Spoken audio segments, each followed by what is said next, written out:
Hallo julle, baie welkom by die laaste dag van Inspireer. So, ons praat oor Nehemia. Nehemia het eers nuus gekry dat die muur stikkend is van sy landsgenote. Sy eerste aksie was dat hy gaan bid het daaroor. En toe uiteindelik moes hy wag, want hy het gebid vir 'n geleentheid en hy moes wag vir daardie geleentheid om sy pad langs te kom.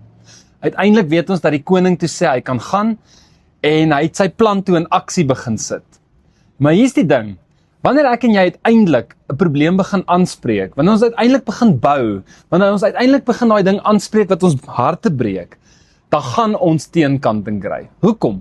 Want dit beteken ons is nie gelukkig met die status quo nie, ons is nie gelukkig met hoe dinge gaan nie.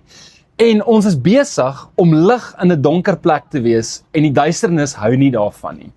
Nou dit is presies wat gebeur het met Nehemia hulle. Toe hulle begin bou, toe kry hulle groot teenkanting. Jy kan dit gaan lees daarso in Nehemia 4, maar ek wil spesifiek vers 1 en 2 van dit lees, waar jy redelik nogal hoor dat die duisternis beklei soort van terug.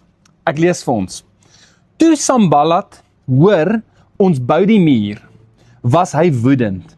Hy het met groot ergernis smallend teen die Judeërs uitgevaar en vir die mede-amptenare en vir die soldate in Samaria gesê: waarmee is die arme Judeërs besig?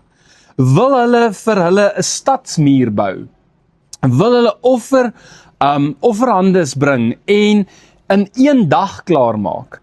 Wil hulle die klippe laat herleef uit daardie hope stof en as? Sanballat en sy landsgenote was glad nie gelukkig oor hierdie muur nie.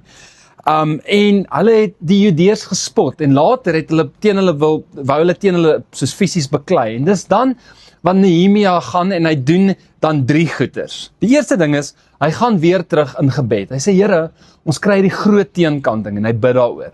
Dan die tweede ding is wat hy doen is, hy herinner homself hoekom hy in die eerste plek hierdie duisternis, hierdie donker ding aanspreek. En dan die derde ding is, hy pas sy planne aan.